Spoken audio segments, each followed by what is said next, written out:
Assalamualaikum warahmatullahi wabarakatuh. Sampai bertemu kembali di channel saya, Saiful Anam and Partner. Hari ini saya akan membahas tentang kenapa kemudian channel Siti Fadilah Supari atau mantan Menkes kemudian di take down oleh YouTube. Tentu saya tidak terima di sini kenapa kemudian channel yang kemudian sebagus channel Siti Fadilah Supari yang kemudian memberikan pencerahan-pencerahan kepada publik, kenapa kemudian channel tersebut kemudian dihapus atau bahkan di take down oleh YouTube. Sehingga kemudian tentu ini sangat merugikan bagi kita semua apabila kemudian channel sebagus atau channel yang sangat mencerahkan bagi publik Indonesia maka kemudian di take down atau dihapus oleh pihak YouTube. Saya akan membahasnya di sini melalui ulasan cerdas saya, melalui media saya, melalui analisis pakar atau yang disebut angkar. Yang pertama saya akan membahas apa salahnya kemudian dari channel Siti Fadilah Supari. Tentu hal ini harus dijelaskan oleh pihak YouTube karena tentu di sini saya sangat tidak terima, sangat dirugikan oleh karena adanya penghapusan oleh pihak YouTube terhadap channel Siti Fadilah Supari. Karena saya kira lebih banyak kemudian channel-channel yang lainnya yang kemudian tidak memberikan pendidikan kepada publik, akan tetapi oleh pihak YouTube kemudian tidak dilakukan take down, tidak dilakukan penghapusan, sehingga kemudian menurut saya ini ada yang salah dari pihak YouTube dalam melakukan penilaian terhadap channel-channel yang dianggap bermasalah tentunya yang ada di Indonesia. Untuk itu pertanyaan yang mendasar bagi saya, di mana salahnya konten-konten yang kemudian diupload oleh Siti Fadilah Supari sehingga kemudian harus dilakukan take down oleh pihak YouTube. Yang kedua, yang menjadi tidak habis pikir bagi saya dan kalangan lainnya, tentu kemudian kita semua bertanya-tanya, apa maunya YouTube?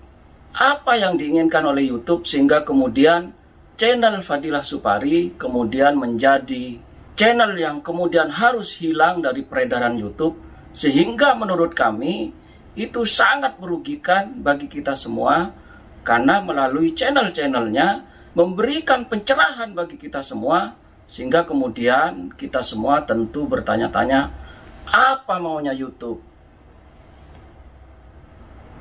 Yang ketiga, yang menjadi pertanyaan kita semua, tentu siapakah sebenarnya di belakang YouTube ini, sehingga kemudian dapat melakukan penghapusan terhadap channel Siti Fadilah Supari, atau bahkan melakukan penghapusan terhadap konten-konten yang sudah diupload oleh Siti Fadilah Supari, sehingga kita semua merasa dirugikan atas take down yang dilakukan oleh YouTube terhadap channel Siti Fadilah Supari.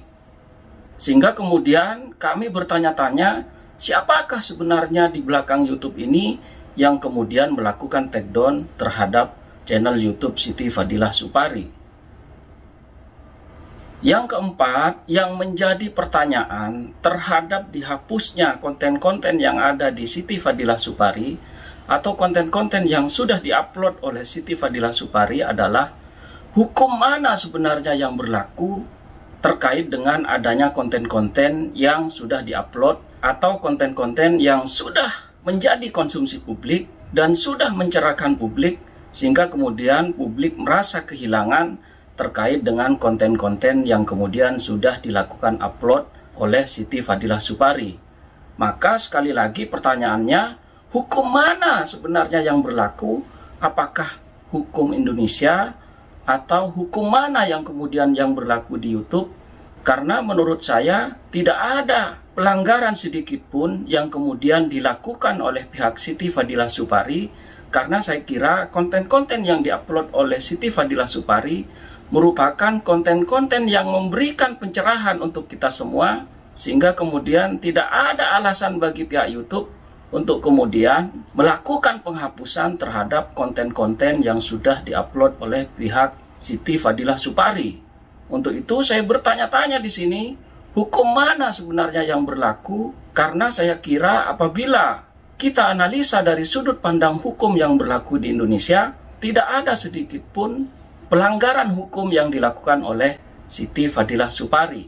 Untuk itu sekali lagi, ketika YouTube masuk ke wilayah Republik Indonesia, semestinya pihak YouTube harus tunduk dan patuh kepada hukum Indonesia. Untuk itu semestinya menurut saya tidak perlu kemudian pihak YouTube untuk melakukan penghapusan atau bahkan men-take down terhadap konten-konten yang sudah diupload oleh Siti Fadilah Supari. Yang kelima, saya juga menanyakan terhadap pemerintah Republik Indonesia, dalam hal ini Kominfo, di mana posisi sebenarnya Kominfo? Nah, mestinya Kominfo dapat melindungi terhadap konten-konten kreatif yang kemudian sudah dilakukan upload oleh pihak-pihak yang sangat luar biasa, contohnya seperti Siti Fadilah Supari, sehingga kemudian konten-konten tersebut dapat mencerahkan publik, sehingga kemudian publik dapat tercerahkan terhadap adanya konten-konten yang kemudian diupload seperti halnya yang dilakukan oleh Siti Fadilah Supari.